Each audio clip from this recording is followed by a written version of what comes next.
Hey, it's the Profit Answer Man, Rocky Lalvani. If you're new to the podcast, check out my interview with Mike Michalowicz. It's episode number 2. If you want to hear about each chapter in the Profit First book, go back and listen to episodes 3 through 13. Episode 1 is the why and how. On the Profit Answer Man, we learn money mastery without all the complicated accounting mumbo-jumbo using a simple system. Your accountant is busy documenting your transactions and creating a rearview mirror of what happened. My guess is you don't even look at the reports they sent you. If you're like most business owners, you struggle with this, and it's not your fault. We aren't taught money in school, and accountants aren't taught how to be profitable. The Profit First system created by Mike Michalowicz works, and he certified me to help you implement the system in your business. Remember, the new equation is sales minus profit equals expenses. Let's face it, without cash flow, you can't pay your employees, buy needed materials, or pay your mortgage and support your family. I help you to do that and more, so you can focus on the parts of the business you love and receive the rewards for your labor and investment into your business. The stronger you are as a business owner, the more jobs you create, the better we are as a country. Small business owners are the backbone of America, and for that, you deserve to be well rewarded. Just remember, more revenue does not equal more profit. That's why we focus on the bottom line. Welcome to 2022. Imagine if we could all live based on our values and not our bank balance or calendar obligations. How would that change the world? That's my goal for you, and it's free. Just listen, take action, email questions. I'm not trying to change 1 million business owners, just one, you. And if I can do that, it's a good day and a good year. And then maybe you can help someone, and tomorrow we'll do it again. I'm going to be soloing today, so here's my bio. I'm Rocky Lalvani, dad, husband of 27 years, 2 kids, an Eagle Scout and a Gold Award recipient, multimillionaire, soccer coach, robotics coach to a team that competed twice in the World Championships, board member on multiple charitable organizations, spreadsheet geek, tax geek, investment geek, and the Profit Answer Man. Speaking of money and wealth, according to Warren Buffett, the language of business is accounting. And if you can't speak it or have someone on your team who does, your business is in trouble. Most business owners don't speak accounting. Most bookkeepers don't speak accounting and tax. There's no set standards on how to do books. Most CPAs don't speak managerial accounting. Notice a new word there?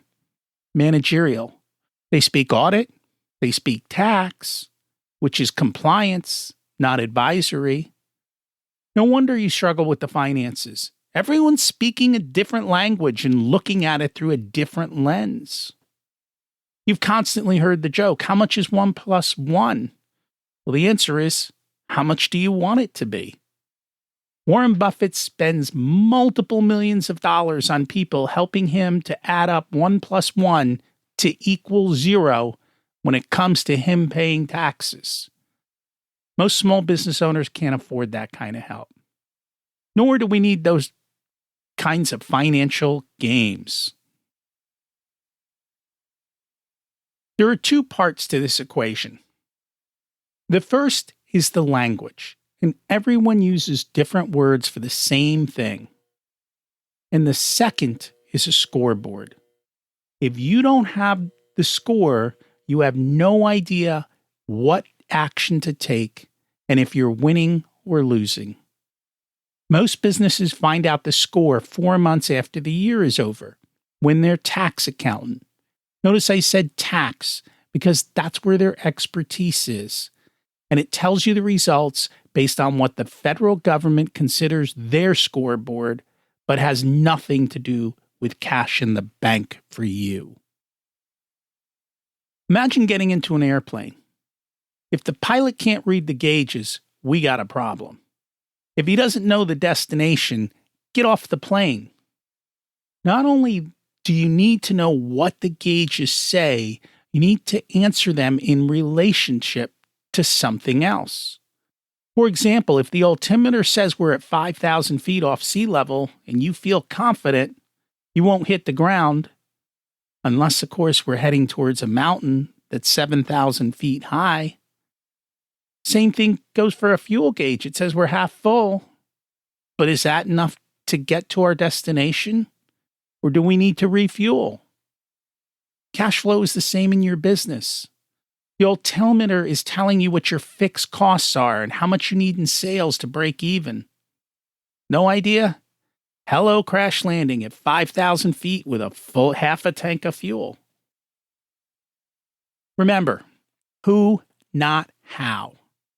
If this isn't your strength, and for many of you it's not, then find the person to sit in the pilot seat and help you fly the plane while you sit in first class and enjoy a beverage, and think about new ideas that will make your business grow better, or ways to deliver your service, or focus on whatever your zone of genius is. The economy runs in cycles, and the cycles look like a roller coaster. The cycles tend to be about 10 years. And if you're on the rising side of the cycle, life is great. But what happens when things go wrong and the cycle shifts? This is why most businesses fail. They can't survive the downdraft, or they grow so fast they run out of fuel. There are multiple levers in your business, and they are all math-based. If you don't understand the relationships between them, then you won't know how to grow without using too much fuel and wasting it, which is your cash. We had episode 61 with Jeff Prager, where we go into that in detail, and episode 87 with Martin Holland, where we talk about more of those levers. I can't always help business owners. And one of the reasons is they don't have the data for the levers.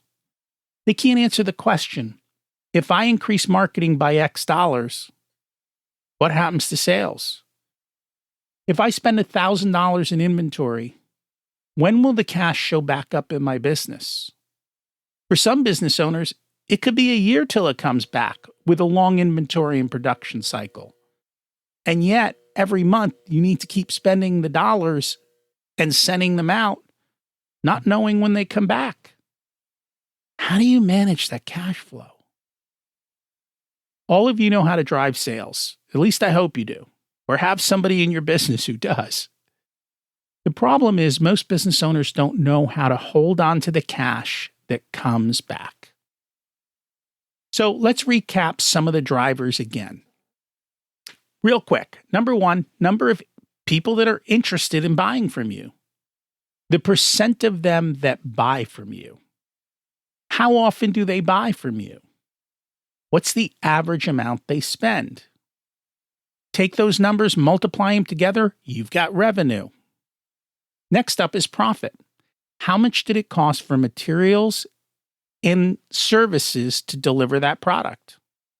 What's your payroll? What's your marketing? What's your overhead? Sales minus all the costs shows profit. Unless, of course, you make sure you take profit first and limit your expenses and take it up front. Hint, hint.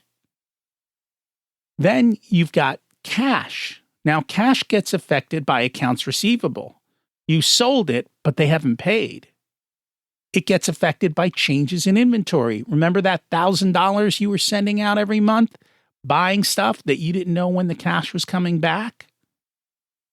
It gets changed by purchasing assets. Your accountant told you to go buy that $100,000 truck.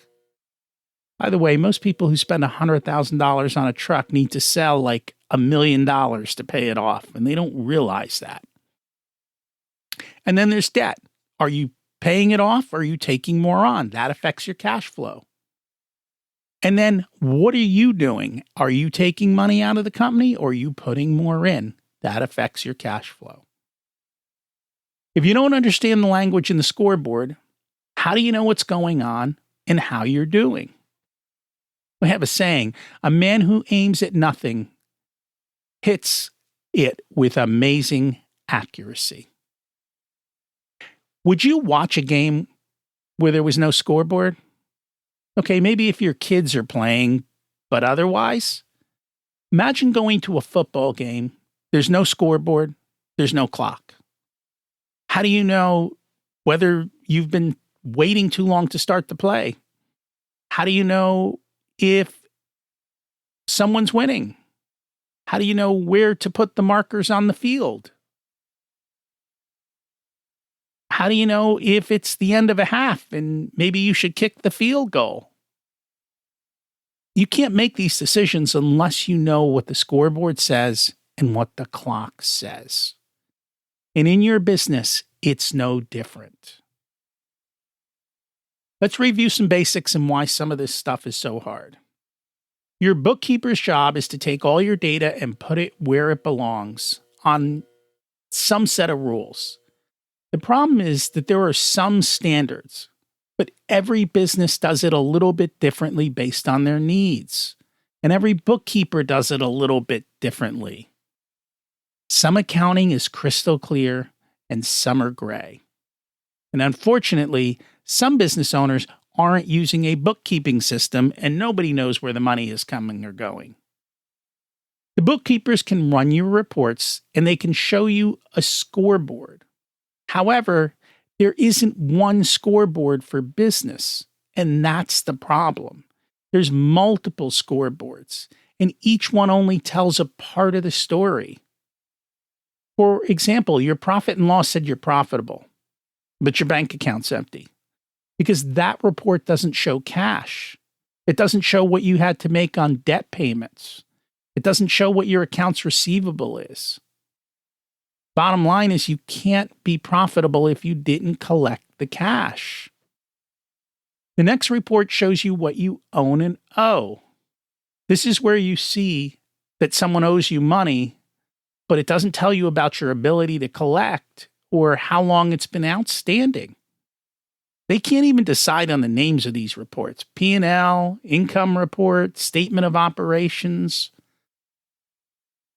Also, some things are missing because nobody knew where to put them. They've got a category called Ask the Accountant. When do you ask the accountant? By the time you do, you forget. Then you forget to put the receipts in. You forget to tell them about all the different credit cards. We got bad data, bad choices, bad scores. So the bookkeeper's putting the numbers in. A lot of businesses have a controller or comptroller. They kind of tell you what happened and make sure that all the processes are in place to make sure that the numbers are correctly captured and classified. You've got a tax CPA. They file taxes based on IRS rules. They make journal entries every year to make everything work for them, but it's all fake. And their focus is on you paying the least amount of taxes. Then you've got the audit CPA. That's the person who examines the business and makes sure that there's no fraud and everything is properly categorized. By the way, it's just an opinion. Your CFO is someone who should, and I say should, be able to read all the reports, see the future, and help to make sure that you are flying at the right height, going at the right speed with the right amount of fuel. However, don't ask them to do a role they're not focused on. So your bookkeeper is not doing taxes, your tax CPA is not telling you the future, and the CFO is not in the weeds of your transactions. Your reports don't always tell the story of how things came to be. You made $100,000, but how? That's the real story. Understanding how you make money, where your pools of profit for, and what are the levers and how do they work. At the end of the day, you want cash in your pocket that you can spend on something other than your business. because you want the money to enjoy and live life. That's what the Profit First system helps you to do. It labels cash for your daily life expenses. It gives you a bonus of profit for taking the risk and investing in your business. Now, speaking of this, are you paying yourself a market wage or are you lying to yourself? You should be paying yourself a market wage. If you're not, technically your numbers are wrong. Your business isn't what you think it is. Profit is the return on the asset you called your business. So if you were going to go invest in another business, you would give them money, you expect a return. That's what the profit is supposed to be. And that is different than your wages. Your wages are for the work you do in the business. Here's the reality. Small business is the backbone of America. We need you to thrive and be profitable. We can't afford the failure rates that we see. Little of advice from Francis Crick. It's amateurs who have one big, bright, beautiful idea that they can never abandon. Professionals know they have to produce theory after theory before they are likely to hit the jackpot. You've got to keep pivoting your business. The world keeps changing. You can't sell horseshoes anymore. You got to do something different. And you need the cash flow to be able to pivot and do that.